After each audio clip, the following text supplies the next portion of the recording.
Guys, welcome to MyGuy Reviews, the podcast. On this podcast, I am joined by my guest, MyGuy Monkey. Welcome. Hello, I'm here. Hi. I know, only just.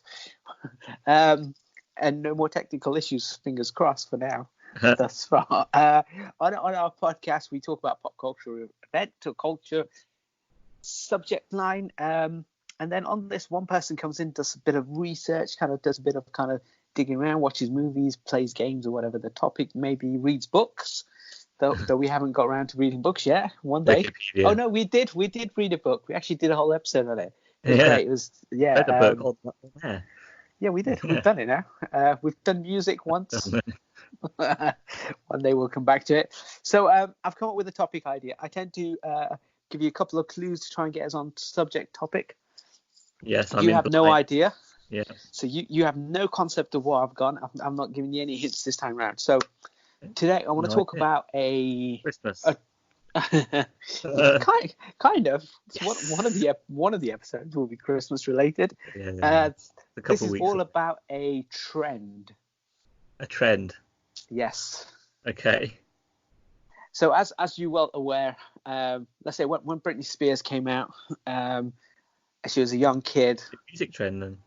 No, because you don't know enough about music. But when she came out, then a lot of people were churning out female pop stars. Okay. So Christina Aguilera, Mandy Moore, right. Jessica Simpson. When a boy band becomes famous, then you get loads of boy bands: NSYNC, O-Town, Backstreet Boys, etc. So that's a music trend.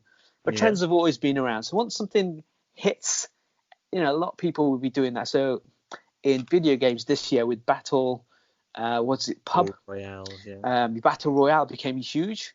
A lot of video games that didn't do Battle Royale have started to try and incorporate that as one of their maps because that was a big thing that someone else did that worked.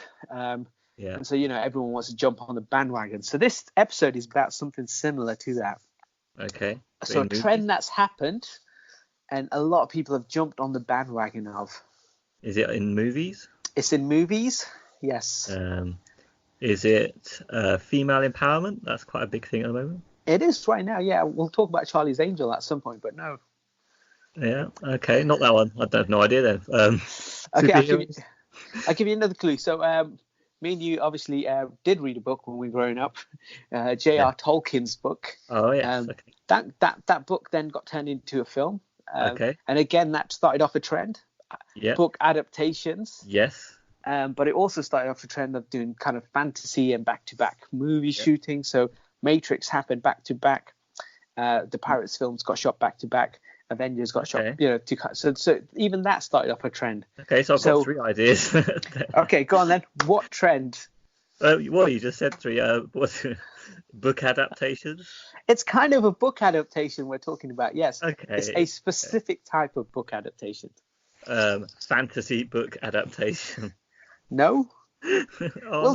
Some of these books do have fantasy elements to them, but that's not the main trilogy. Books, no. Books come in all different shapes and sizes. Trilogy adaptations, no. Okay. Well, that's all of the things you said already. So that's you obviously haven't given it away yet. Not yet. No idea yet. Okay, so a specific genre in books. Sci-fi has been around a bit. No. Sci-fi books.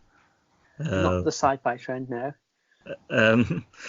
I have no idea. What's been happening? So back in let's think, going back quite a few years now. So back in 2008, right? A particular film came out which really kick-started this trend again. So obviously Lord of the Rings happened, Harry Potter's have happened, but they're not that specific to what we're talking about today. But it's a different type of book adaptation that as soon as this one hit in 2008, this film made like hundreds of millions of dollars worldwide. Okay. And people were like, okay, we want this type of book adapted.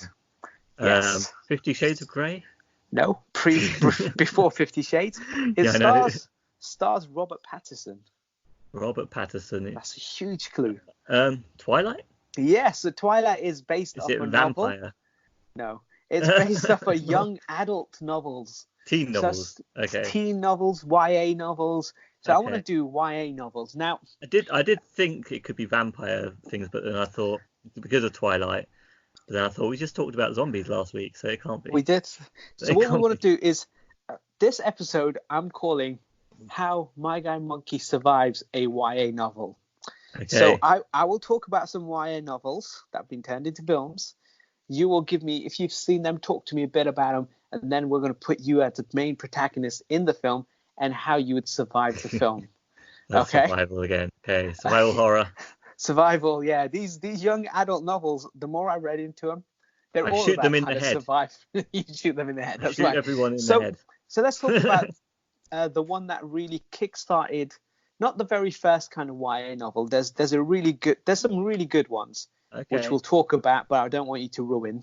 I mean, as long as they've been adapted to movies, then I might have heard of them. Yes, but we'll talk about one which is a really old one, but it's a great one.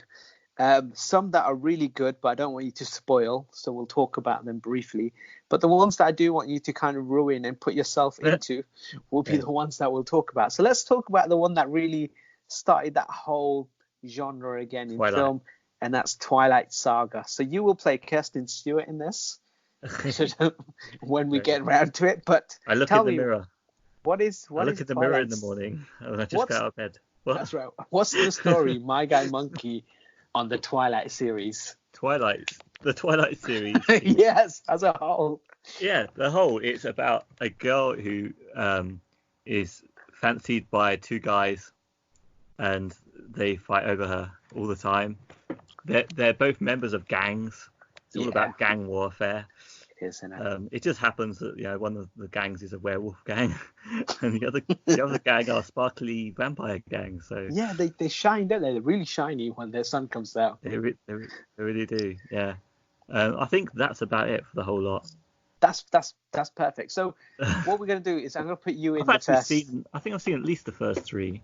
Okay, well we're going to put you in the first couple and see how what choices you would make different to Kirsten Stewart did. So you will play Kirsten Stewart. Robert Pattinson will be your suitor. Oh no, Edward. Okay.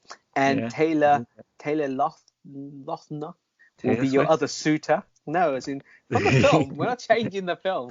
We're just putting you in the scenario. So you will play Kirsten. Me in the scenario, I don't like either of these guys. Oh, but you have to pick one at the end of the first film. Oh, okay. I choose the werewolf guy. Oh, you've already played your cards out. Okay, so let me tell you a little about Robert Pattinson. He's British. Does that change anything? No. he waves the flag for UK. It's straight to the British. No, I always go for. I'm always patriotic. So you're playing a 17-year-old girl. Okay, in this, you and your dad have just moved town, and you've gone to this new school, where you find a vampire played by Robert Pattinson, who you take a little fancy to. And obviously, there is another character who is who's the werewolf, as you've already kind of spoiler alert. Sorry? Muscles. He's got better muscles. He's way better. But not yet. Not in the first one. Yeah, he is the werewolf. Yeah. No, always. Not in the first one. He's got long hair. He's got a slim build. He hasn't put on the muscle yet. He just looks. But he's got that. I think it's that puppy-like innocence. That's what you liked about him in the first one, right? Because he was enduring. But he's like that dog you could never get rid of, right? He kept staying with you wherever you went. He would just follow. No, that was Edward. He kept on going to my room. He did break it. Oh, that's right. Yeah. Okay. So basically, the one that won't go away. He's the one who, yeah. So Jacob is the werewolf. Edward, obviously, Robert Pattinson. He's a 108-year-old vampire. If that changes anything. He got changed. He got changed back in 1918, and he's a 17-year-old, so he stayed 17 all his life. But he's not really 17. He's 100 and something. He's 108. Yes. Yeah. Climbing into 17. Super creepy. Right? Super creepy. Veterans, yeah. But yeah, so he also falls for you, and obviously Jacob falls for you. You've chosen your match. Okay, so now if the book played out as it did, but you've chosen the werewolf over the vampire, Yeah, hopefully changed everything. Yeah. it then changes everything. So you remain mortal, so you don't get immortality. Oh no, No, because you're not a vampire. Only that's fine. well, I want a human life. That's fine. so you, but I guess the pros and cons, right? So a vampire is super cold. So I mean, snuggling up to Robert Pattinson, I mean, he's just going to be a really cold corpse. But at least a nice hairy werewolf will keep you warm in the winter. Yeah, exactly. But he is super muscly. Yeah. Is he a little bit too muscly? For me, as a 17-year-old. Yeah. Is he too big for you? We still talk about muscles. We're still talking about the muscles. Well, the thing is, yeah, he does grow big from film one. Like whatever he did, like in real life. Credit to him. The big selling point of Twilight is the fact that she fancies the vampire guy, but he's not allowed to sleep with her. It's like the perfect thing where you can fancy someone, but it can't go any further. Yes. So I think changing that to the werewolf, he can sleep with you, and that does change the film quite a bit. Yeah, because now he's the same age. He's not 108 years old. Yeah, and he can just get on with it. And he's a brute in the bedroom, I bet. Depending on when the moon's out, I don't know. Yeah. Now, your offspring has a chance of being a half werewolf, half human as well. So does that play any account into it? Does that kind of push you towards being more having a vampire baby? Well, in reality, I'm used to being hairy, so that's fine with me. But I don't know. So you made your choice straight off the bat. There is no way of convincing you to Team Robert Pattinson. Absolutely, it is the werewolf every time. Okay, Robert Pattinson does have the ability to read minds. That does that. Now he could tell you when you read someone's minds. He could obviously tell you what that is. Would that be quite enduring? He could read your mind all the time, and you would. No, not yours. That's the one person he can't read people's minds of. Why not? Because there's an exception. He just can't read her mind, but he can read everyone else's. It sounds rather convenient. It is. It's a plot device, right? It's to keep the movie going. Because obviously, if he read her mind and he knew she was into him or not, that kind of ends the whole film. Yeah, I give it that anyway. Because like, if you're in love with someone, I can see that being creating something else. Maybe the nervousness and the fact you love them means you can't read their mind for some reason. Yes. You can't take your time over it. So he can never read your mind, but you can always get him to read other people's minds for you. Would that be quite cool? Nah, not interested. It's a not gimmick. Interested. Yeah. He's got a cool family as well. Remember all of his brothers and sisters who are all being turned vampires? Yeah. They're all immortal and they've all got powers as well. Maybe they can share some of the... They don't want to suck her blood, though. That's the thing. They kind of want to protect her. In the film, as the film goes on... That sounds like a load of rubbish to me. No. They're just vampires that are But they all have different powers. So maybe you could use... One of them's got the power of... to be able to see into the future. So would that be something that sway you? Because a werewolf has no powers. Okay, so his family, they all come around and, I don't know, they'll wee in the house because they're dogs. They might not do, you don't know, but it's super hairy. It sounds to me like it's the choice between marrying into benefits or marrying the true person that you actually like. So it's got to be the werewolf still. You know? Now, don't marry into benefits. The werewolf lives a very simple life. Yes, exactly. But the vampires have what seems like a lot of money as well. Exactly, is privilege. Does that sway you in any way? Yes, material positions. It sways me to not marry into the vampires. Okay, so one more dilemma. Okay. Edward would have access and would get you the PlayStation 5. Okay. But the werewolf would not. That's difficult. So he'll get it on me on launch day. Of course he could, because they've got money. They'll get me all of the and they can get you back catalogue of any game you wanted. They can get me the games when they come out instead of having to wait for like a year or two for them to go. Exactly. He can go straight to PSN and be like, I'll add them straight into her queue. So he'd add the whole lot. Yeah. Plus he doesn't sleep. he doesn't really need to sleep a lot, so he can just get it all installed. So you wake up in the morning refreshed, and you can play in your game. But if he doesn't sleep, he'd probably play all my games. I don't think he's interested. He's 108. He the simple things. Stimulation, yeah. It's the simple things that keep him entertained. I think he'll go through all my save files. I'm not sure about this. I don't think he has. I don't think that. No, that's not him. Look, okay, if you can get me a PS5, and he's going to be my gaming buddy for life. Yes. Then yes, Edward Cullen. But Edward's one now. But apart from that, it's got to be the werewolf. So the werewolf will give you stability. He'll grow old with you at the same time, and he could die similar time to you, whatever. Nice. I think that would be better. Yeah. So as a life partner, that kind of makes sense. But if you got with Edward, if I got major depression and had nothing else to live for, I'd go marry Edward so I can get a PS5. Yes, exactly. But not. I can occupy myself in my misery. And also, Edward's. I know this doesn't interest you, but his hobby is collecting cars. Collecting sports cars? Yeah, so like he's got a Aston Martin. No, I like old cars. Yeah. He's got Porsche 911. I'm not into cars too much, but I like old cars. I like the Ferraris from the Outrun games. Yeah, he can gain access to them because he would have been around when they got built, so he would have been able to get one of the old OG cars. Wow, yeah. So he's kept them all that time in perfect condition. 100 years, yeah. Awesome. Plus, he likes riding a motorbike. Yeah, that's pretty cool. I mean, if you ride a motorbike behind a Ferrari, it's just like playing Outrun. Yeah, look at that, in real life, yeah. Yeah, I've tried that before. Because he's been around a while, he plays musical instruments as well, like the piano. So maybe he can serenade you as well. Yeah, that's good. Now, a werewolf can't. I would disagree. I mean, come on, werewolf has got to be an angsty guitar player, surely. No. Yeah. No, that's just Teen Wolf the movie. No, he's clearly anyone with long hair. Okay, let's say he's into his rock music, sure. Okay, yeah, exactly. He's rock, while Edward is classical. Wait, why are you trying to sway me back to the werewolf here? Clearly, that would be the werewolf time. So you've chosen the vampire.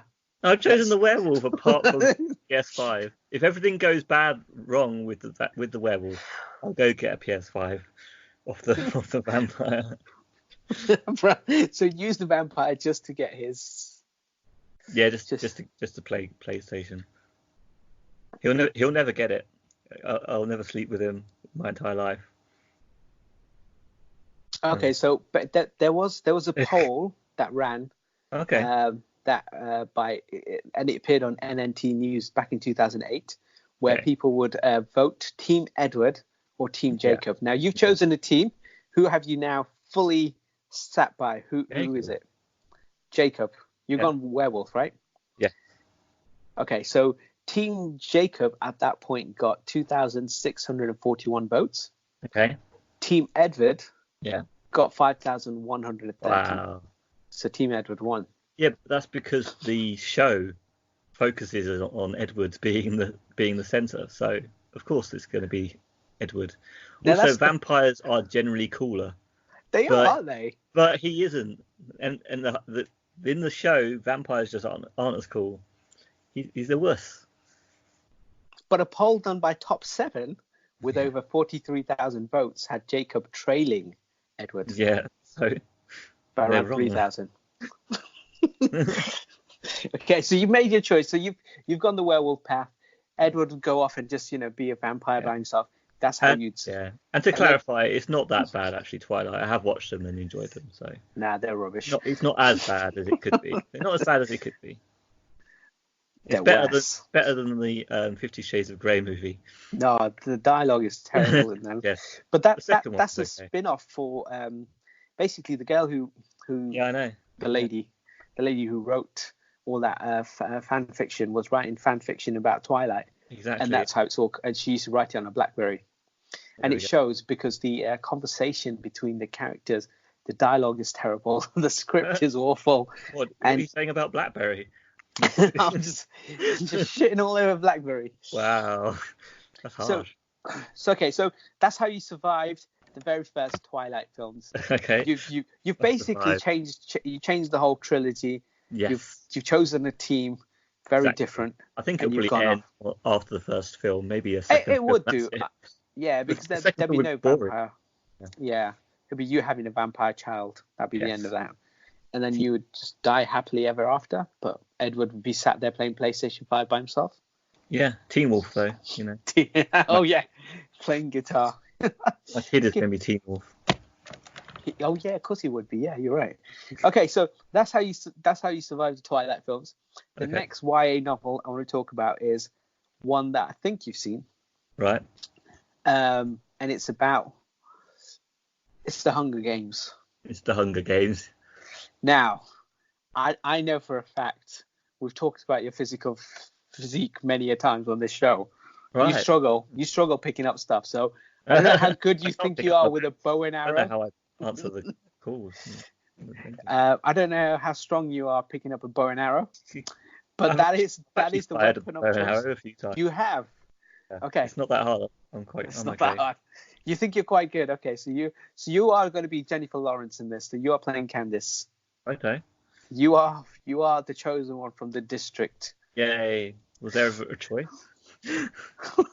Yes, it was. So it was originally going to be your sister, and then you stepped in, and you became the chosen one. I prefer that. I want to be the sister.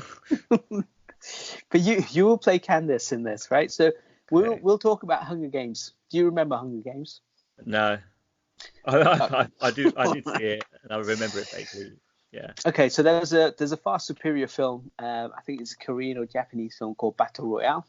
Yeah. And it is exactly the same concept where they get these school kids and they drop them off to an island, and it's kill or be killed. Yeah. And they leave them to it, and that's, I believe, the premise of Hunger Games. Yeah, but obviously the lady who wrote the book will disagree with me, and she'll say it's her idea. Yeah. It's a dystopian future sci-fi world where you will play Candace, a girl with a bow and arrow. And in this one, obviously you get chosen to take part in the Hunger Games. Yeah. 24 tributes. So there's 12 districts. Yeah. Each district had a boy and a girl who goes into the Hunger Games. So it's 24. You, obviously playing Candace, you have to either kill them or they kill you. Yeah. But obviously you have to survive the woods and stuff. So could you kill another child? Remember, Candace is a kid in this, so you have to kill other kids. In this situation, that's their world. That's the world they know.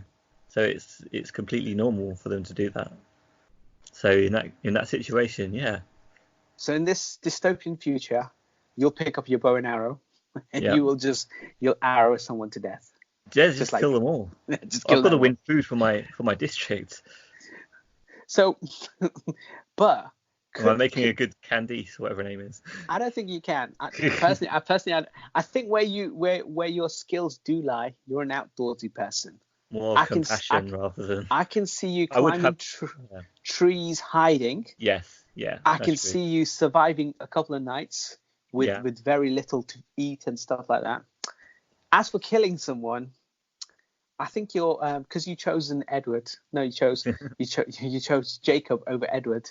Makes me think you don't have the skill set to kill someone. If you've chosen the vampire, I've got the skills, but you're right. I would have more compassion. I would probably question everything, and look for the peaceful route in everything. So I'd probably, I would probably hide in trees.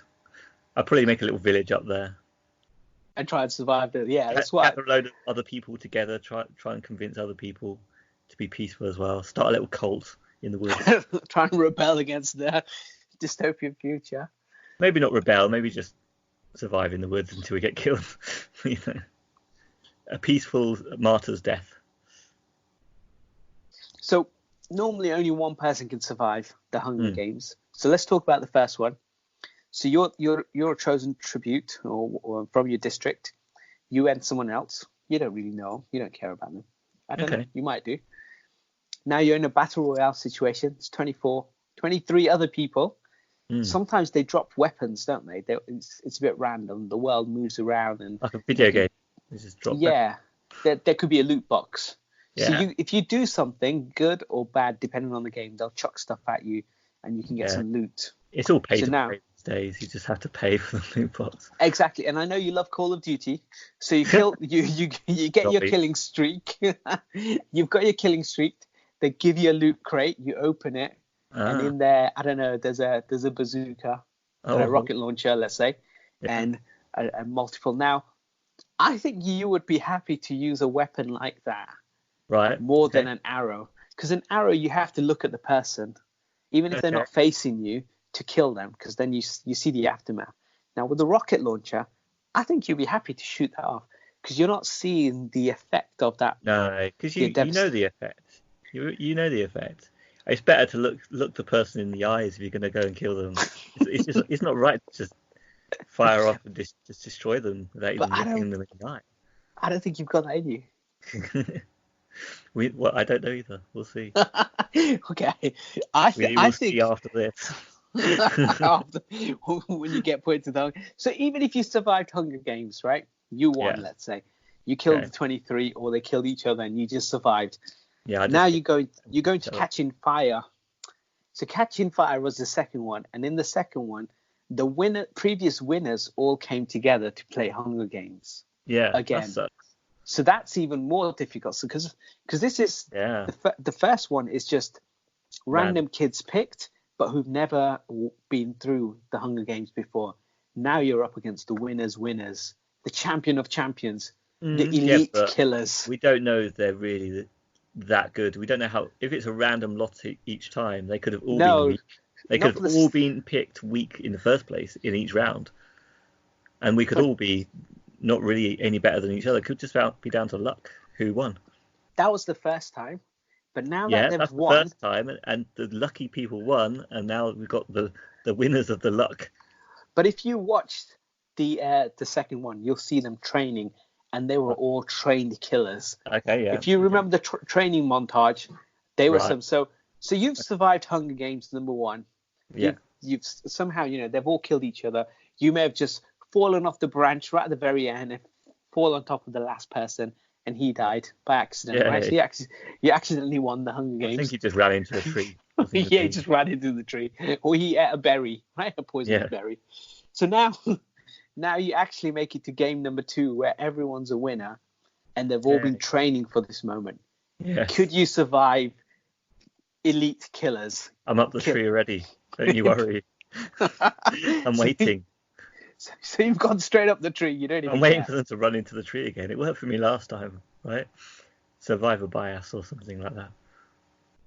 Yeah, but this time everyone there knows what to expect.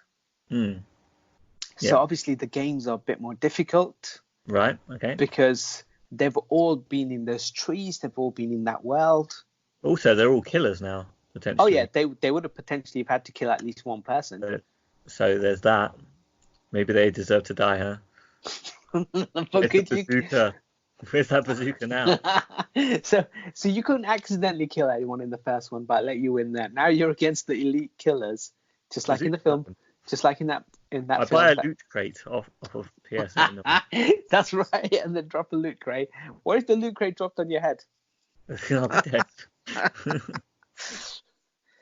So you think the second round, could you survive the second one, and how would you survive it? What do you think? You seem to be dictating it. Whether I would. I gave you number 1 because I think you could win number 1 by accident. Just by chance. But could you win the second one? Me or me as Candice? You as Candice, yeah. Candice. Me as Candice. Oh well, I've got all her skills then. I'll be fine. Well, you can chuck a bow and arrow, but how many arrows do you have? Well, I think her key is resourcefulness and communication. She does communicate and team up with people. So yeah, I think it's possible. We'll team up. We'll make a plan. We'll draw everyone in. And then you'll kill them? And then I'll let everyone else do the work. And then how do you kill the remaining people in your team? We could do it by lot. We could get berries. Full straws. No, we'll get berries, and one of them will not be poisonous, and then but they'll look the same. We'll shuffle them up, pick one each, eat them all. Okay. And then see who survives. So in that scenario, that's potluck, right? So Yeah, if there's 6 people in your team, my plan. So. Brilliant. Okay, so you came up with a good way of actually trying to kill the other people without them knowing it. And it looks like I'm really fair as well then. So it survives my nature.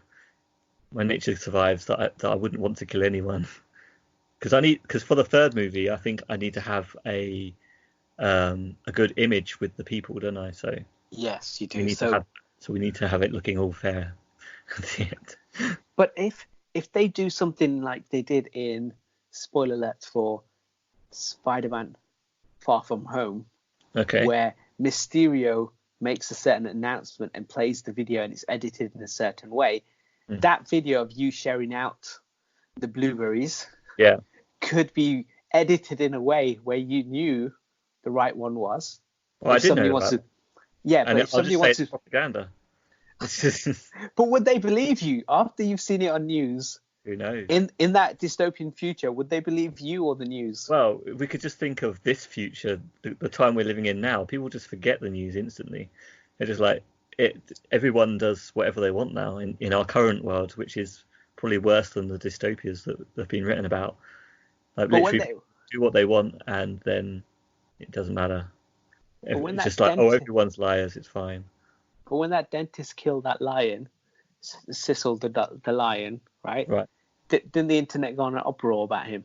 So now they've got this edited video of you picking the right berry for yourself and giving the others the fake one. Well, that's the poisonous one. Isn't it? This is the world we live in. You can't really change it. They're always going to do that. If they have the power and the position to do that, they're going to do it. They're going to turn it on us anyway. So Candice has no hope if that's the case, except to just keep on going, keep rolling with it. I don't think you could survive this one. I'll give you the first one. I say, you can outlast them, but this one. I'm at least into the third film now. You've gone ahead. I've not even let you out of the second I'm in the third film. I did with the berries. I'm killing you in this one. I don't know how. I've already done the berries. You're just talking about the aftermath. You're talking about the aftermath already. It's too late. Okay, I'll give you that. I don't remember the third and fourth film, so I'm not going to go any further. I think they were rubbish. Yeah, I watched the first two. They were good. No, they were rubbish. Okay, so the next YA novel, and I think this one I think it's really difficult to do, but I want you to try and convince me that you could pull it off. So there was a film that came out years ago, and it's actually based on a young adult novel. Hence why we want to talk about it now. And this film stars the beautiful Sally Fields, Pierce Brosnan. Do you know what it is? I've heard of Pierce Brosnan. Sally Fields, I don't know. What is it? Bridget Jones's Diary or something? No. I don't know. It also starred a fella called Robin Williams. Okay, Robin Williams. Aladdin. No. A live action film, obviously, not a cartoon. Bungie? No. These don't sound like young adult novels, I have to say. I have no idea. If I knew who Sally, what's her name was, that would help. But I don't know names very well. I think I know Robin Williams. Think of a Robin Williams film. Robin Williams, Dead Poets Society. No. Is he in that one? Yes, he is. Yeah. Forrest Gump? No, that's Tom Hanks. That's Tom Hanks. Yeah. No idea. Okay, so there's a film that came out. Let me think back to the year. It's quite a while ago, 1993. Okay. Obviously starring Robin Williams. And he took on an alter ego. Oh, okay. I know what it is then. And what is the film? Mrs. Doubtfire. It is Mrs. Doubtfire. It's based on a young adult novel. Oh yeah, that's true. Yeah. So I want you will play Robin Williams, a deadbeat dad, yeah. trying to win back the love of his life. This time. You are kind of for part of the film. So now you're Robin Williams, okay? Yeah. A deadbeat dad who's married to beautiful Sally Fields, who left with the two kids, and you had no custody of the kids, as you're well aware in the film. And Pierce Brosnan is circling He's beautiful, Yeah. beautiful James Bond. Yeah. Now, You compete. Yeah. Could you compete with Pierce Brosnan first? Well, first of all, I dress up as a lady. Of course you do.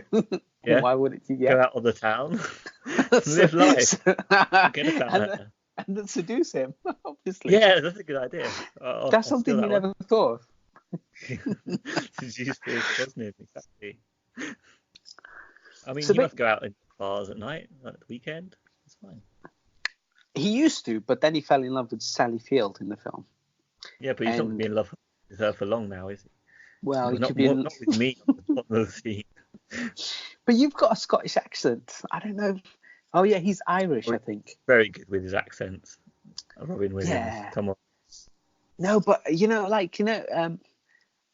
though we're United Kingdom, whenever there's football, rugby, any sporting event, if it's England versus someone, like if it's England versus Scotland, the Scots don't want England to win. Obviously, England don't want Scots to win. But if it was the finals, Scotland win the finals, most English people would be like, we don't want Scotland to win. If England were in the finals, Scottish. So would he fall for a Scottish woman, an Irish man? Yeah, but I can be an Irish woman. Oh, you think you can pull that accent off now? I'm Robin Williams, of course I can. He does this really good monologue bit, which I saw this film not that long ago, where he's in the job seekers thing, and he's just going through all these accents and doing lots of little skits. He's just amazing. He's really funny. So you've done Mrs. Doubtfire. You've gone out for the night. Forget about your kids. Forget about Sally Fields. Yeah, I've forgotten about Pierce Brosnan by now. It's all about all you want to do is seduce Pierce Brosnan. I accidentally seduced the football team. Oh, the whole football team. And then it's become South Park story instead. So, could you win back the kids? Is my question. Win back the kids? Do I not care about the woman then? Well, I think initially it comes that he wants to spend time. So he loses full custody of the kids because he doesn't have a job. He's not got any why? income. I mean, come on. Like, he should have access to his kids. He can go through the courts. But they did. But he doesn't win joint custody, and he has to see them. I think it's every weekend or every other weekend. That's okay. And so that's why he wants to be Mrs. Doubtfire, so he can have joint custody of the kids. So he can be he doesn't want to be that deadbeat dad. So you're Robin Williams. Well, he just better his life before that point. He should have done, right? Then there'll be no point in having the film. Yes, exactly. There we go. Resolved. So you would jump out the loop of the film. You would make him a better man. Yes. But I'd get a job in McDonald's. Of course. A horrible, depressing job, which he wouldn't have been able to do. And then I would have seen my kids for maybe 10 years and then probably had enough and gone down the same route as the exactly. Williams, so you lost them a bit later on. I lose still. Oh, poor Robin. But now you're 10 years older.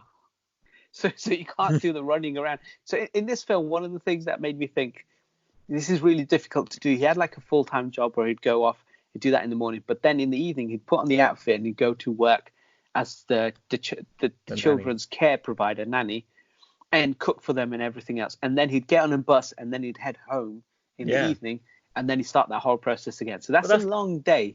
Yeah, but that's the problem with the whole thing is like he displays, by being Mrs. Doubtfire, he displays his ability to better himself, to provide for the kids, to cook for them and all that sort of thing. Like, why didn't you just do that as a person in the first place? Yes. Like, so why? Lie? So let's take a step back. Why didn't you do that? Because this is your fault. You're That's Mrs. why Doubtfire. I said I'll get my life together. Apart from still dressing up as a woman and going out on the town, sleeping with whoever I want to, because I'm single now. Of course you are, yeah. Apart from that, I'm gonna start cooking. I'm gonna, But you did. So based on your timeline is okay. So the kid's a bit younger. You've taken up the job in McDonald's. You've got, you can see them. 10 years down the line, I've learned things spiral. The fry cook at the back. You see, Yeah, bring him to McDonald's. I mean, I'm the best dad ever. I just McDonald's every day. Super size, of course. Yeah, so you've done that for 10 years. You then realised you don't want to work in McDonald's. You quit your job. Yeah, You're but now in that. But the kids. I've been a writer during that time. So, like, I've just been waiting for my writing career to take off. Oh, okay. So that's what you're doing on the side. So now your writing career is taken off. Yes. And now I'm not depressed anymore. Hooray. Because in Mrs. Doubtfire, he does a TV show that he's working at, and he comes up with these ideas about changing the show, doing the different voices and stuff, and then the show obviously takes off, and that's kind of his way into that's right, kind of bettering his life. So you're saying you would break the cycle, Mrs. Doubtfire, before it even became Mrs. Doubtfire, where you would become a good dad to start off with. But still with the cross-dressing. But with the occasional I cross-dressing. don't think that should be taken out of the film. No. That is most of the film. So you've rewrote this whole film, this whole book. You've kept the cross-dressing element for weekends. Yes. Just so you can seduce Pierce Brosnan. Yes. Good plan. But at the end of it, I think they end up still going their separate ways. Yeah. Which is fair enough. They want separate lives. Yeah. It's not like Liar Liar. Spoilers. Spoiler alert. It works out fine. That's not a YA novel, so that's not on my list. Yeah, so anyway. So in this scenario, Mrs. Doubtfire still happens on weekends, but you become a better dad. Yeah. So you can spend time with your kids, and you fry everything for them, and you're giving them 10 years of fry food every day. Yes, and they are morbidly ill. They're all more diabetic than me now. It's terrible. But you're a great dad because you're there. You're around for them. I give them all those plastic toys that no one likes anymore. It's brilliant. Okay, so you just brilliant. Okay, so that's how you'd survive Missy Doubtfire. Okay. It's actually a really good idea. Okay, so or just be a better dad. No, not be a better dad at all. Just kind of literally just change the whole thing. Excellent. Okay, so that's we just rewrote. Hey, if ever anyone wanted to do a sequel to Mrs. Doubtfire 2, this is how they do it. This is called McDonald Fry Cook Fire. I don't know. So now a couple of other ones that I want to talk about. One is a film that came out years ago again. Okay. As part of kind of when Scream came out. Okay. Again. Okay. Scream. A slasher horror film comes out. Loads of slasher horror films come out after that because Scream was such a big hit film, right?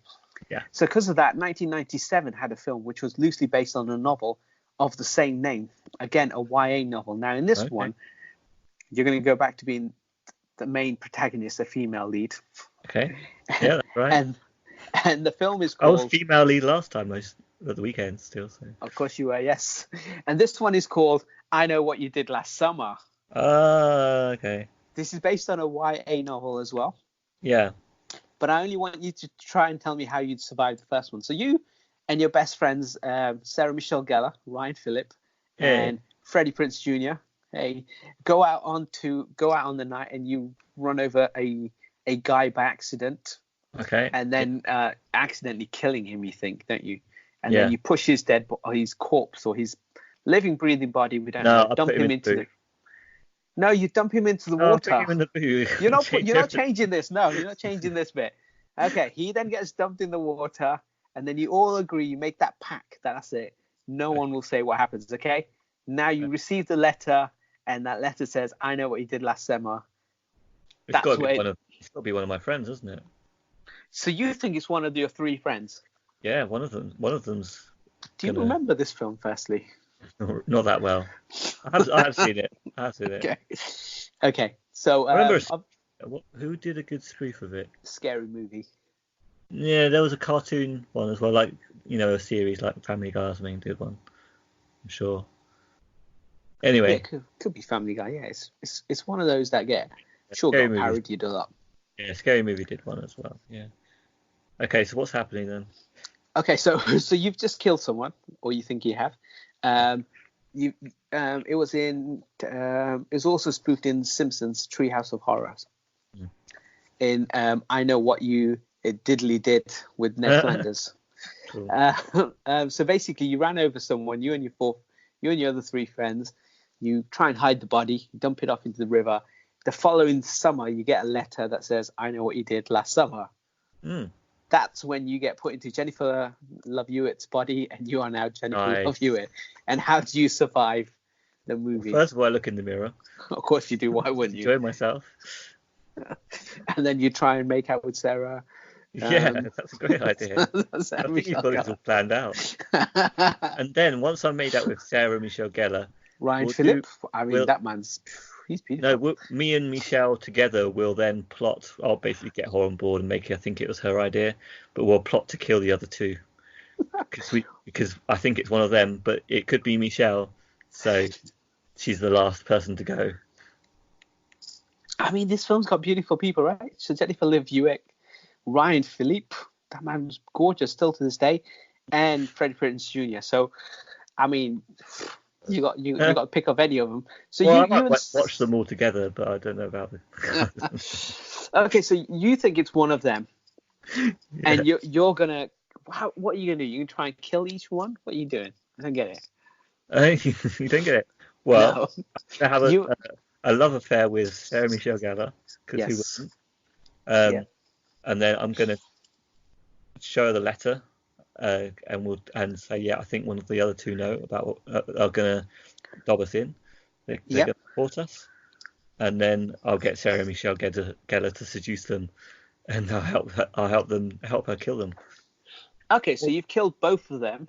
Yeah. Now there's only you and Sarah Michelle Gellar left. Yeah. Now we take them to the lake to dump their bodies. Yes, as you did with the first one. Yeah. And then just at the right time, I've got it planned out. When Michelle's putting the last body in, she goes down as well.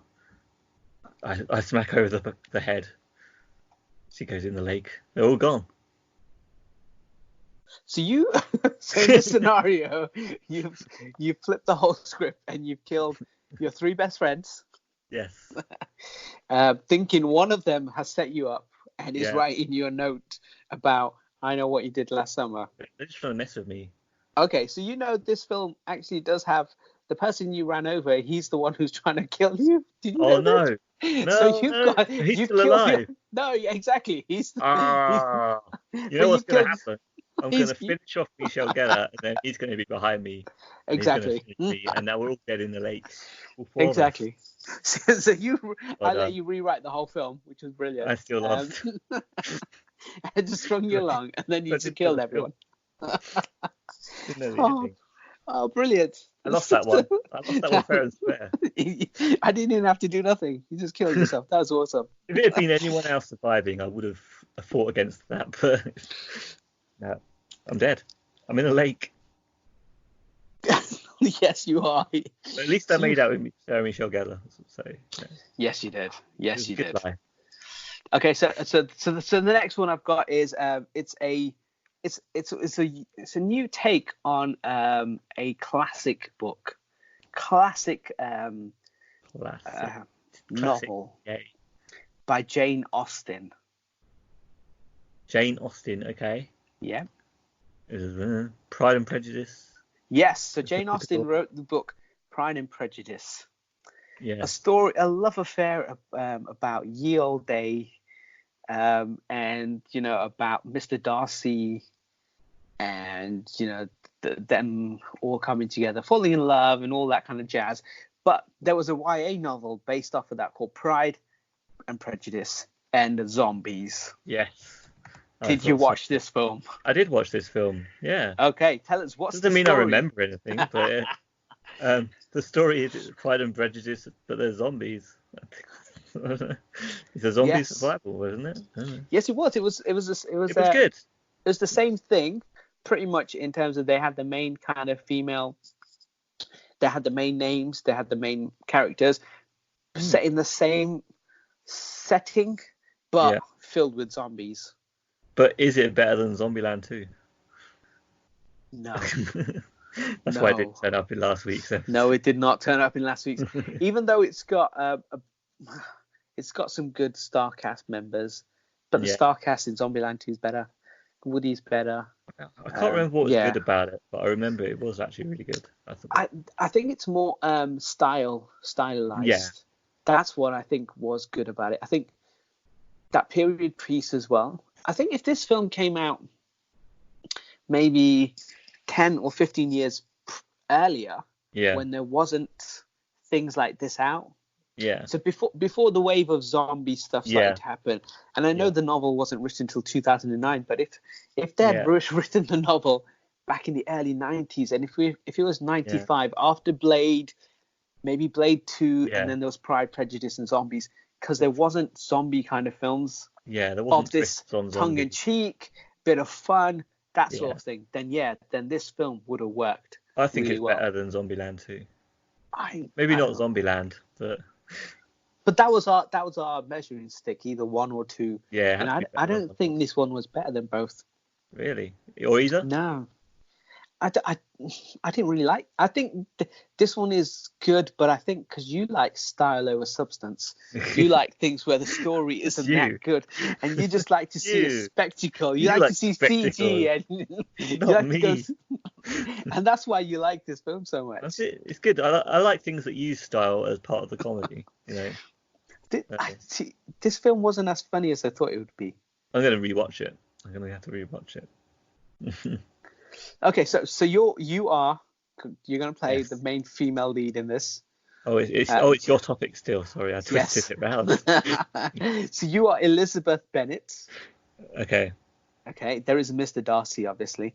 Yeah. How do you survive the zombie apocalypse? I don't know. What's the story? Tell me more. Tell me more. Tell me more of the actual story this time. I don't want it to turn out that Darcy is alive still. No. He kills me at the end. And he was the zombie all along. Yes. Just like, it was brilliant. I just left you to it. It was I couldn't believe. Yeah. I got him in the bedroom, and then he was a zombie. Yeah.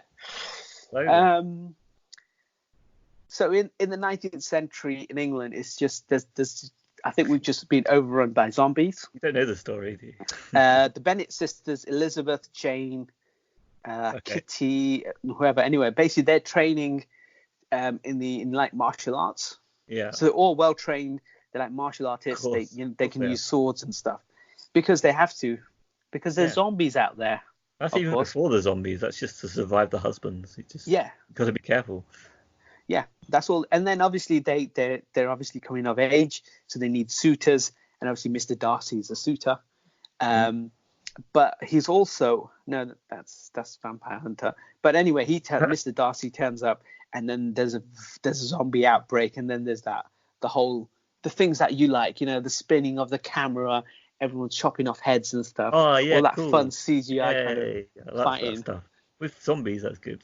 Obviously with zombies, yes. Yeah. And that happens in the film, and obviously you're Elizabeth Bennet, Lily James in this one. Yeah. I've done all that. Could you survive a zombie apocalypse? Did she survive? I'm not going to say. Well, there you go. I'm just going to follow in her footsteps, do whatever she would do, whatever feels natural. But the difference is, and I think we talked about it many times, Wii Fit says you're not that healthy. So could you outrun a zombie? Never mind killing a zombie. Could you outrun one? Well, I play more shooters than you, so I think I'll be better with guns. But okay, so this is the 19th century. They don't have typical guns, so they have the old. They've got muskets. Yeah, so it takes ages They take ages to reload. Yeah, so even if you shoot one zombie, it's going to take too long. So could you run away from a zombie? Is my question. I can do the karate stuff on them. That's fine. You know that much karate. I do actually. I've done karate, kickboxing. I've done judo. I did a bit of aikido. I can hold my own in the martial arts. Okay. So you're fighting a zombie. You do a bit of martial arts. Maybe you do a bit of judo. You get them in a headlock, and then they bite your armpit. Actually, it wasn't judo. It was taekwondo. Taekwondo. Okay. So you could do some flips. Taekwondo is all about blocks. Oh, okay. But most of my thing was aikido was balance, which is really useful for anyone. Like balance is key in all combat, I think. But it was mostly karate that I got the furthest with, that I stuck with. And that's mostly just punching, kicking, and shouting. So if you punch a zombie and you kick them and stuff, right? If it bites you at the same time, you have to be careful. Yeah, you do. But it's all about balance. I mean, that's the problem, though. I'll tell you what the problem with the zombies is. I think they've got a really good low center of balance, which means it'd be hard to trip them up. And that's basically my greatest strength when it comes to martial arts, is probably my knowledge and ability with balance. So they would be a tough thing to kill. So yeah, I don't know what I'm going to do about this. I'm going to have to get hold of some weapons, some sharp things, and flout them about in a circle with the camera moving around. That's the thing. But at some point, you'll get tired. So how long could you outlast a zombie outbreak? Like, could you outwalk a zombie? Well, these days, I mean, I've done a zombie run as well. You know of those things, like a zombie survival thing? Yes. I was really unfit at the time because, as you know, I was quite unwell for a certain period, and I hadn't got my full health back, and it was really hard. Like by the end, it was really annoying. I did actually die right at the very end of the zombie run, on the last bit, just because I didn't have any left in my reserves. It was hard to do a sprint at the last final minute. So on that respect, they may well have me at the end point. Although I am healthier now, so I don't know. I've still got diabetes, whether I'm ill or not, whether I'm well enough or not. So that's still going to be an issue. If I'm having to run away for a long time, it might become an issue. Where I'm like, I can't actually. I've got nothing left. So I think you could get so far into it, but you'd need Mr. Darcy's help. Okay. So in Pride and Prejudice, I think you have two suitors. Yes. One is Wickham, but he's obviously a suitor, and he says to you, he goes, "Look, I want to marry you. I'll give you everything you want, whatever, you know." And you're a little bit smitten by him, but he says you have to do one thing, that is give up your warrior ways. Okay. Or is it Collins? Anyway, I think you have like 3 or 4 suitors. Let's say you have 3 suitors. You have Collins, Wickham, and you have Mr. Darcy. Depending on which person you pick, will obviously determine your fate. Yeah. I need to know more about the other 2, but so far I'm thinking the rich guy who wants to give me everything can just give me a fortress, an impenetrable mansion, and then we can survive. He can do, but the problem is the zombie outbreak isn't reducing at any point, is it? So it just keeps on increasing. There's more and more zombies, and in this film, I think they eat like pigs' brains and they eat human brains. So they keep on surviving. They keep evolving. So they're not dying off. So you're in your fortress or in your safe house, but how does food come in and good food go out? How does waste come in? This is the 19th century. I haven't chosen that one yet. I think she's a martial artist. She's going to want to be the hero as well, and she doesn't want to lock herself up. I think she'll want to do something about the zombies, and for the good of mankind, to maybe rid themselves of the zombie world they live in. There has to be something better than just hiding.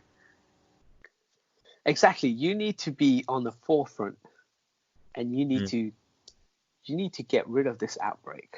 Yeah. So what are our other 2 choices then? We've got Darcy. So you got Mr. Darcy and you got Collins. Who's Collins? Parson Collins. Okay. Has he got anything to offer? He does, but I don't want to say what. I don't want to say what Darcy offers. She doesn't. Initially, she doesn't like Darcy because Darcy convinces, or I think he convinces one of his sisters to leave someone. Okay. Well, maybe he was right. We don't know yet, but that kind of makes you not like Darcy. Yeah, there's a bit of drama in there, isn't there? I remember. Yeah. So now who do you pick? Because this is 19th century. This is pre-internet, so you couldn't look him up on Tinder and see what his profile said. Oh, okay. Yeah. You only go by what he tells you on the day, so you know. This is like one of those times where I'll give it the benefit of the doubt and see what the truth is, because I'm hearing rumors at the moment and I'm not convinced by rumors. I need to know the truth. Yeah. It's that before the fake news internet when the rumors were truth. Doesn't matter if they're lies or not. So let's say you pick Mr. Darcy. So you and Darcy do go on a zombie killing spree. Date, yeah. Yeah, but a zombie killing spree, let's say, okay? So Could you survive that though? How long do you think you could kill zombies for? Together, Yeah. I think we can cover each other's back. So yeah, we can do better together. Sure. Okay. But then, Is he good with weapons? I think we need a weapons expert, as I'm a martial artist. see, what I would have said you should have done, but you didn't listen when I was describing the film to you. So you've chosen Mr. Darcy. You've gone down that route. Let's Who's say. the other one? You're going to tell me the other No. one. There's a secret second route, which I never told you about. Okay. You've gone the Darcy. You've gone down the Darcy Just route. like Galgun, where I can't find the extra route. Yes. So you chose Darcy. Let's say you and Darcy are really good at killing vampires and zombies and whatever else the world throws at you two. But at some point, one of you tires and one will die, and then the other one has to kill the other one. Okay. Because he gets turned into zombie. That could happen. That's just an example. Okay. But what you didn't pick, and what I said earlier, was all the sisters were being trained as martial artists. Yeah. So why didn't you pick one of your sisters to come with you? I thought they you could have lived together and could have brought in Mr. Darcy, and he could have lived with you. No, because you said you and Darcy are running off. You should have stayed with your sisters. Of course I stay with my sisterhood. Sisters. It's all about sisterhood. Stay with the ladies. No, it's too late. You chose a man over your sisters. You gave you chose a fellow you over gave me 3 options. You gave me 3 men. I know I did. I know. There's a secret fourth choice, and you never picked it. You always choose your sisters. Yeah, it's all about our sisterhood, isn't it? Exactly. Anyway, why we do MyGuy reviews. That's right. So I say, in this example, you died. Yes. Because you didn't choose your sisters. I think I survived half and died half so far. So yes, and now, because we talked about sisterhood, this brings us to the next one, which is maybe the last one, and then we've got some honourable mentions. But this film is all about sisterhood. Okay. Do you know what it's called? Sisters. No. Oh no. The Sister Act. Nope. I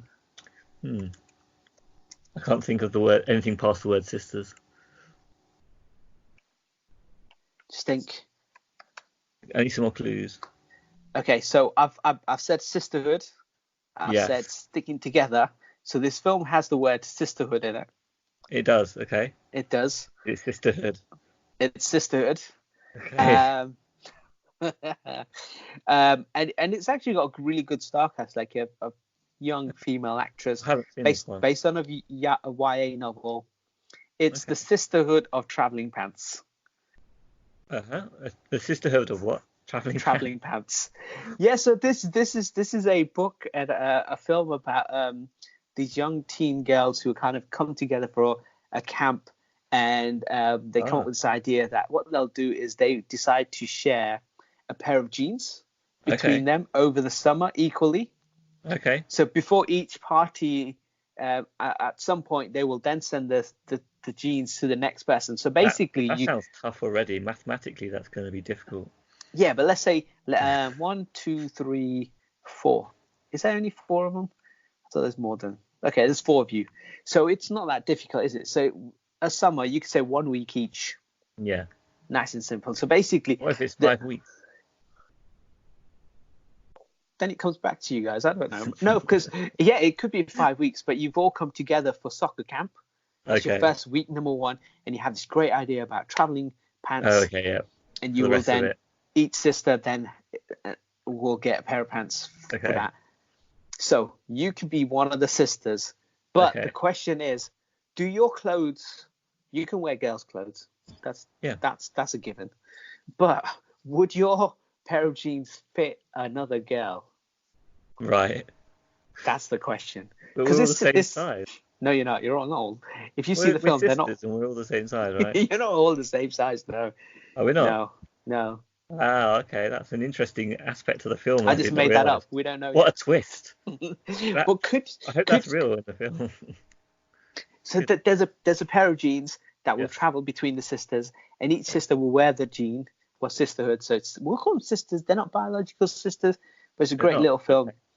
But so then the first set of jeans go to Lena. She has a very she says like a little kiss and stuff in that. So It's nice little kind of thing to it. I think the second sister's kind of her neighbor or someone's going through like leukemia, so it's got different kind of story arc to it. And then that sounds good. The third one is something about like her family and kind of being in a blended family, and so each sister is going through something different, and those pants represent that period of time for them, and then they all come together and stuff. This is pretty much my sales pitch for the Odin Sphere game that I couldn't get across to you. It's about separate people going through different things. It's so good. So this is actually, I think, it's a really good film, and I don't want you to ruin it. So my question was, if you had a pair of jeans, I haven't seen it, so I can't spoil it anyway. It's fine. You had a pair of jeans. You need to give it to one of your sisters. Would it fit another sister? How would I know? I need some more information than that. No, that's all I'm going to give you. So am I my size or am I any size?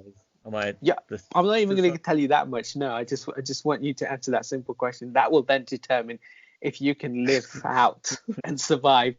Are they my pants. jeans to start with, or are they the other sister's jeans? I will. Let me try and think back. So, finally agrees to allow to see. Let me read the start because I can't remember So they go shopping together and they find a pair of jeans. Yeah. Oh, okay. Okay. So there's a little interesting twist about this, but I'm not going to say anything yet. They find a pair of jeans. They go shopping together, the sisters. They find a pair of jeans, and they come up with this idea that, hey, we should all share these jeans, and we'll dub them the traveling pants. So I will put this to you that because we thought of that idea, we're probably about the same size, or we know that these jeans are definitely going to fit all of us. Maybe if we aren't the same size, they're stretchy enough. Or we're going to get a belt. I don't know. Yes, I would have thought you'd say straight away, I would get a big pair of jeans that fit all the girls, and I didn't know that was an option. So but you never said that. You did tell me where the jeans came from. They could have been my jeans, which means they'd be really skinny straight away, and they wouldn't have worked for anyone bigger. Exactly. See, I would have thought you would have said, you know what? My sisters come in all different sizes. I will wear a belt. I will wear a belt. I didn't know that was an option. And once I know that it's an option, we get the biggest jeans possible, of course. Anyway, so chain belts. They basically go shopping and they find a pair of jeans that fits all of them. It fits them perfectly, so you don't need to wear a belt. But I thought you would take a hit for your sisters and say, you know what, I'm a bit on the slim side, ladies. I know some of you guys are more ample and perfect. I will wear a pair of belts. Yes. But you never did. Yes, I did. As soon as I knew that was an option, that was it. I said the stretchy pants or a belt. Anyway, it's a really good film, and I think now that you've said that, you would have survived Sisterhood of Traveling Pants. If you can, if you can watch that one, that's actually really good. It's actually, so it's like with all of them, they're all YA novels. Most of them tend to be kind of boring-ish, but some are actually quite good. So there's a lot of the games that I've talked about this before, that there's a lot of games out there that just deal with groups of characters, but like all their individual stories are really interesting and moving in their own little personal ways. So it sounds like a good thing. Yeah. To dive into little bits of different people's stories. I think what's good as well with something like this is you can make a film which is about friendship, about people coming together, and if you watch the film, they're all the actresses look very different anyway, so it's good. You have a very kind of broad kind of brush, and the fact that they have something all in common, which brings it all together, which is great. Yeah, and it's relatable, even though it's called Sisterhood of Traveling Pants. It's actually a really good thing. So overall, you can make 4 different movies then, and because they're connected, it feels like they're connected for a reason, even if they aren't. Yes, and there is a sequel to it, which I never got around to seeing. But again, it's the same girls. They've all grown up a bit more, and maybe it's different stories. But I never watched the second one. But the first one's good. Okay. Watch the second one. It's called Sisterhood of Traveling Pants 2. Yes, watch it. You watch okay. it. I watch it. Okay. So overall, I think you could survive a YA novel overall. Yay. Yay. So Just this one, about. just about. 60%. But I'm going to give you one last one, which is a YA novel based on a book. Okay. Obviously, but got turned into a novel based on a book. But yeah, I know I said it the wrong way around. But it got turned into a TV show. Oh, okay, right. Okay, this is one that came out on Netflix. Okay. Based on a novel in 2007. The first season came out in 2017.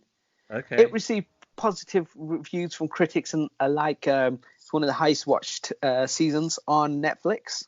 Yeah. It actually is. It dealt with a lot of adult themes and really deep, dark themes. Okay. And in this one, you will play the main female protagonist again.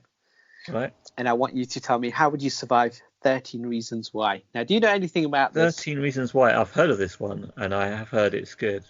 Yes. The first season is really good. Yeah. And it's 13 Reasons Why. So basically what she does is she has 13 reasons why she did what she did at the end. Yeah. And she makes 13 tapes explaining why she had to do all what happened to her throughout the whole thing. And each tape is kind of got someone's name on it, and it's the reason why or what they did, what their effect they had on her as to the chosen path that she chose in the end. Yeah. So without spoilers. Yeah, and so I mean it's been out and it's one of the highest watched shows on Netflix. If anyone knows well about it, they've seen it by now. But it's still there to watch, I guess. Oh yeah. I never watched season 2 or season 3 because I think actually it ends. Season 1 is like a complete. You could finish watching it. There is a few loose ends, but it's actually finished in my opinion. Yeah. And I guess they pushed the story further. Yeah. In seasons 2 and 3 and 4. But for me, I'm sure I had a problem with the idea as well, though. I can't remember what it was. I think the first season's really well worth watching. It's on Netflix right now. So in the thing, she starts making these cassettes. So it's based in modern day. So current why times. Are they still making cassettes then? So basically, no one has VHS anymore. She found a recording, a tape thing. Yeah. And then she bought some cassettes, and then she just sat there dictating. This is why, this is what happened to me. These are the things. And each tape is labeled to an individual person. Yeah. And then, like it'll say tape 1. Yeah. And on that tape, it'll have someone's name. But then to listen to the tapes, obviously not many people have tape players.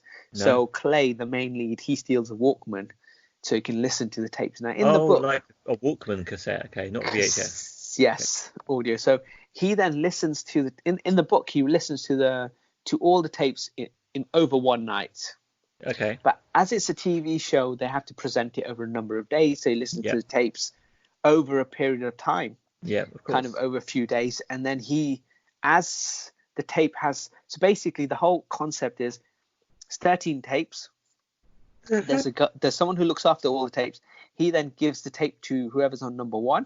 Yeah. They then listen to their tape and then the rest of the series. Yeah. Then they pass it on to whoever's on tape number 2. They then listen to tape 1 to the end, and they pass it on to number 3 like that. So if you were tape number 5, for example, and I was number 4, once I've listened to my tape and your tape and the rest of it, I'll then give you the cassettes and say, by the way, you need to listen to this. Mm. But the weird thing is, so every episode is someone different listening to the same tape. it's the same person listening to the tape for the first time. So we're actually watching his journey with these tapes. Okay, but we get to see the other characters, I guess. Yes, and it kind of so the very first one, I think the subject is Justin. He's one of the guys, and the next one is like Jessica, Tyler. I mean, the names won't mean anything to you right now. No. But so each one is like one person and what they did and why they kind of are that tape subject matter. Yeah.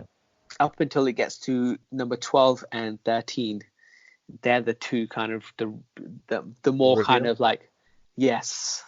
So you've got all of these things that leading up, and then obviously you've got the last few tapes. Okay, we're not going to spoil this one, I'm guessing.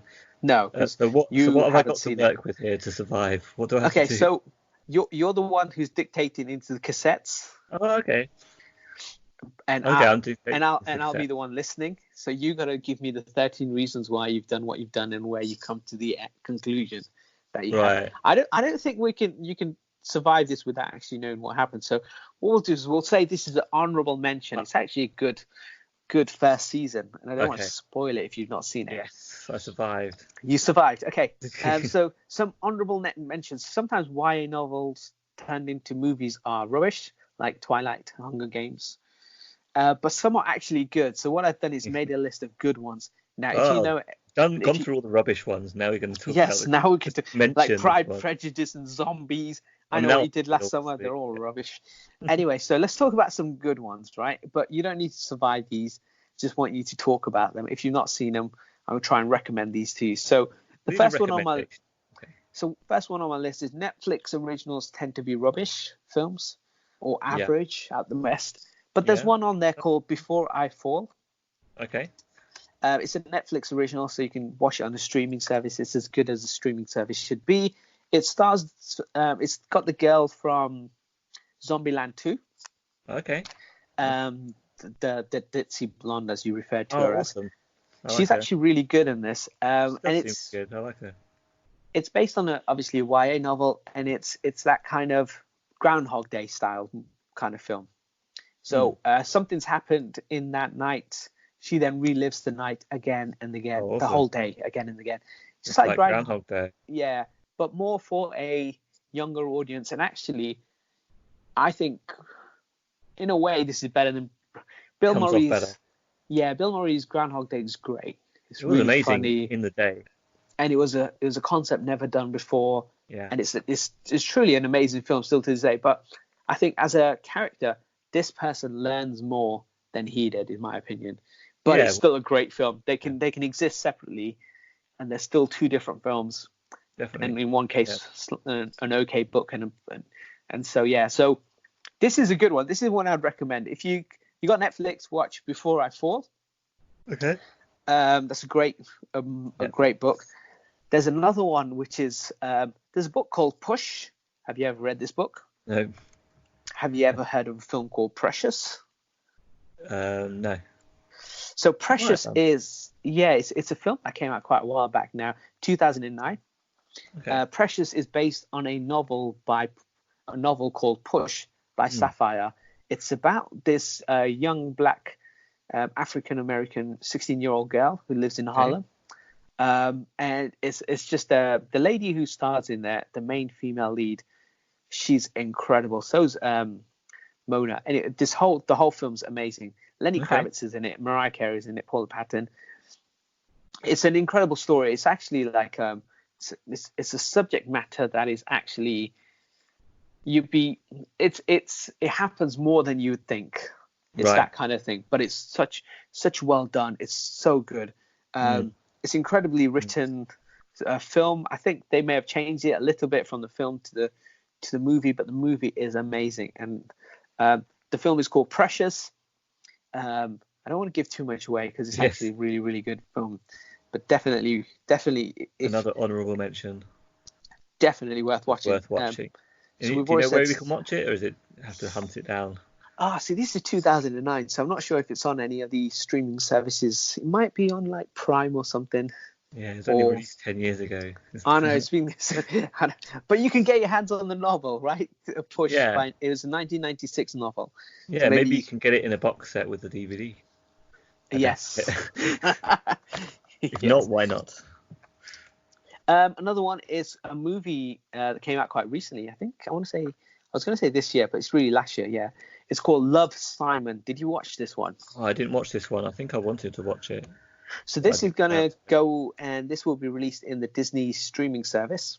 This got released by 20th Century Fox, so obviously Fox owned them. This is actually another good, really YA novel, but actually very of the time. It's very good. Like if anyone who's kind of like is different and kind of wants or wants to understand what kind of like issues and stuff people go through of that age, This is incredible. So it's Simon is where he's gay, is it? Yes, it is. Yeah. Okay. So someone's outed him in school as being Right. gay, and he's the only gay kid in the school. Yeah, and But obviously it wasn't his choice to do that then. Exactly. Okay. This wasn't the way he wanted it to happen. Yeah. He didn't have that control. It's all those things. It's not just the subject matter, everything else around it. It's really, really good film. If this could be, if you got Disney streaming service, definitely watch it. It actually turned out to be quite a big hit because it only cost like 10 million, made like 60 million worldwide. It's got the girl from 13 Reasons Why, and the main lead is the kid from Jurassic World. So it's got. Oh, that's a shame. Jurassic. It's got Josh Duhamel as well. Is he better in this than Jurassic World? Oh hell yeah, he is so good in this. Simon is really, really good. Excellent. Like I know that it did look really good from what I saw of the trailer. Yeah, it's very good. If there's any way you can watch this one, this is a really good YA novel. See, normally, like I said, some of the previous ones have been all kind of rubbish, but this is actually really good. It's a good story, and it's really funny as well. But it's actually got a good subject matter to it as well, and how someone would kind of survive all of that, and how the things that would come up a day to day for a kid. It's really, really good. I can really relate to Simon as well. It's really relatable, and. So that's another honourable. Another one. So there's two more. One is a movie that came out 2016, but didn't make a lot of money. It's actually quite an expensive-ish film, you could say. But maybe people didn't see it enough. But critics loved it. Anyone who did see it, I've never heard anyone say a bad thing about it. It's such a good film. It's a film called A Monster Calls. Have you seen this one? I don't think I have seen it, no. Okay, so it rings a bell. I can't remember it though. This is a story about a 13-year-old kid who's got a mum who's seriously ill, and then one night this monster comes to him and says, "I will tell you 3 stories, and after I tell you the 3rd story, you will then tell me 1 story." And it's just it's an incredible story about a kid. About stories about a 13-year-old child and how he's coping with things without giving too much away, coping with things that are currently going on in his life and his kind of escapes and stuff, and this tree that's telling him historical stories about incidences that happen and having a kind of learning from them and bringing that into his life and accepting. And is the tree even real, or is it part of his coping mechanism? I'm not going to say either or, but it's actually voiced by Liam Neeson. Yeah. It's voiced by Liam Neeson. Oh, no. It's spoiled it for me now. It stars Felicity Jones. I will find you. I will kill you, yes. But it's much better than that. Did it say that in the movie? I have a certain set of Did you not see sets. the extended cut where the tree says that? I have extended skill sets. Telling stories and killing people, yes. I'll read you stories and I will kill you. Exactly, yeah. But he's actually, obviously he just voices the tree. But the kid, the 13-year-old kid, is such a good actor in there. And he's incredible. The whole film as a whole, it's one that got overlooked a hell of a lot, but it's amazing. Definitely worth watching. Yeah, I do remember it advertised on the trailers as well. And I think this was on Prime. Okay. I watched it quite a while back, but yeah. And the last one, and the reason why I wanted to YA novels, was a film that came out. Some reason. 2018. It's a film called The Hate You Give. Did you watch this film? I didn't watch it either. I haven't been watching. So this is written by an author called Angie Thomas. Okay. An incredible story. I've listened to her on other podcasts, and she comes across incredibly well. She's amazing, like storyteller. But actually, the story that she's written got turned into a film as well. Her book, The Hate You Give, originally was like a short story, debuted #1 on the new bestsellers list for young adults. It's been there for ages. This book was just incredibly well received. She got another book on the Come Up, which is about a young female rapper. But Right. this film in particular, and this book, it's critically acclaimed. It's obviously commercially it's done okay.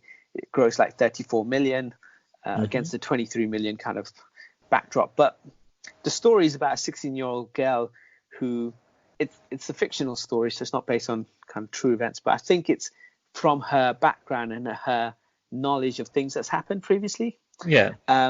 And how she attends like a predominantly white school, kind of a privileged white school. This kid in this story, okay. Like a private school, public school, whatever way around it is. Yeah, and basically it's about racial kind of awareness and racial kind of stereotypes. And the story follows this girl and the things that happen. And sometimes you live a sheltered life and you don't realize what the world is truly like out there. Yeah. Things like that. So it touches on so many yeah. different notes. And it's an incredible story. Okay. An incredible book. So yeah, definitely worth watch. Okay. So and that's all of those honourable mentions, which order would you put them in for? Which ones we should definitely watch, and which ones, which is the number one you would recommend out of all? The Hate You Give. The Hate You Give, yeah. And then A Monster Calls. And then A Monster Calls, and backwards, and then I Love Simon. It's just going backwards. It's backwards. You're building up. Precious. You're just building up to this one. Yeah. So that was your episode called The Hate You Give. Yes. That's right. We got there in the end. We did. You got me. But this is one of our quicker episodes. We're not going to have the reviews and previews. Okay, that's fair enough. So we'll leave that for the next one. Yes. By the time you've seen Frozen 2, then we can talk about that. Yes. And how can they contact us? Well, you've got the details, it seems. You seem to read it off. I don't know. Where are all those things? Details below. The details below. Twitter and all that stuff. Yes. Yes. And thanks for listening. Thank you for listening. Thank you for joining me. And bye. Bye.